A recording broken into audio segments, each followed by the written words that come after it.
Hey everybody, Justin here, and it seems that everybody on the east side of the state likes to do their fireworks before the 4th of July, so today's video is actually going to be about my firework adventures up in Bay City.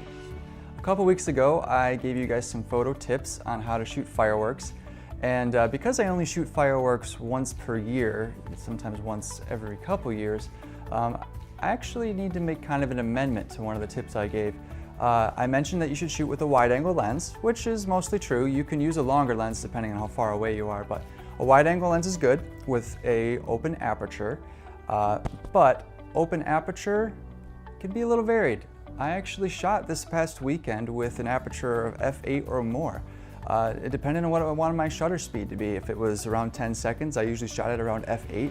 I even had a shutter speed about 20 seconds long, and I had an aperture of about f29. So having the option to have a very wide aperture is definitely good, but not necessary.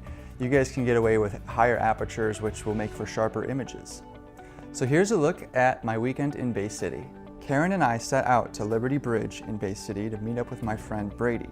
We were all going to shoot together in the middle of the bridge, which was a first for Karen and I, who usually shoot from the south side of the fireworks. Thousands of people gather for the Bay City fireworks every year, both on land and on the water, and you'll see all types of people show up for the festivities.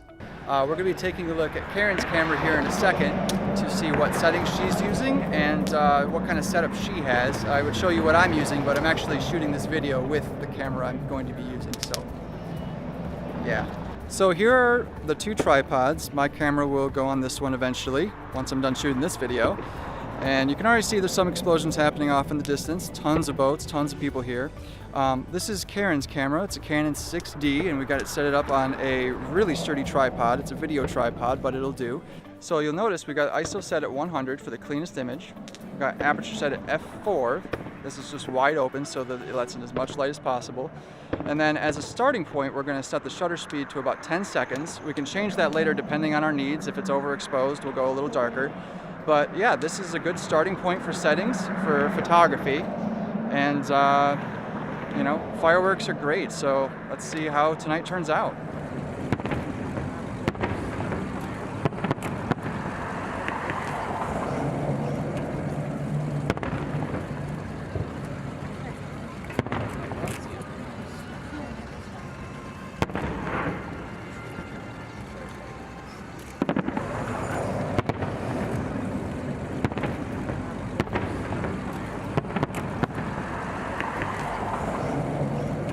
So after getting all the footage and video and photos and everything I wanted there, I got home a few days later and started compiling everything together.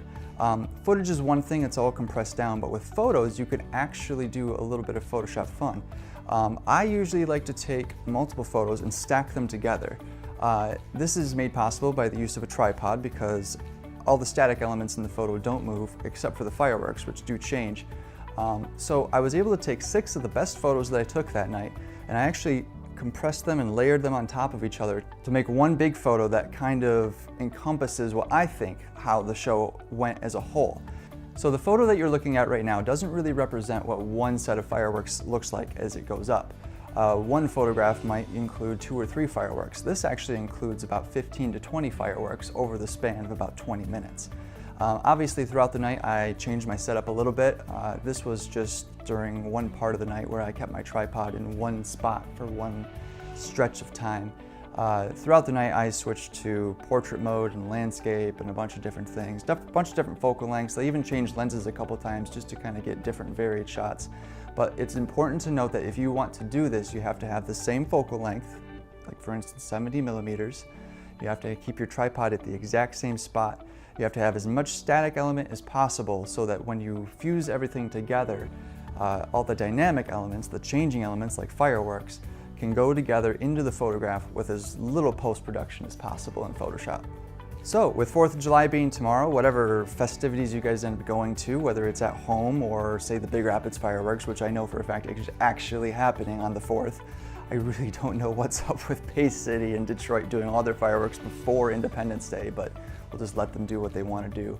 It benefits you guys because I can actually make this video and help you out before you actually get your shots. So, best of luck to you guys on getting any photos, and if you don't shoot, have fun, have a great Independence Day. I appreciate all the views you guys give me, and by all means, feel free to share this video if you like what you saw.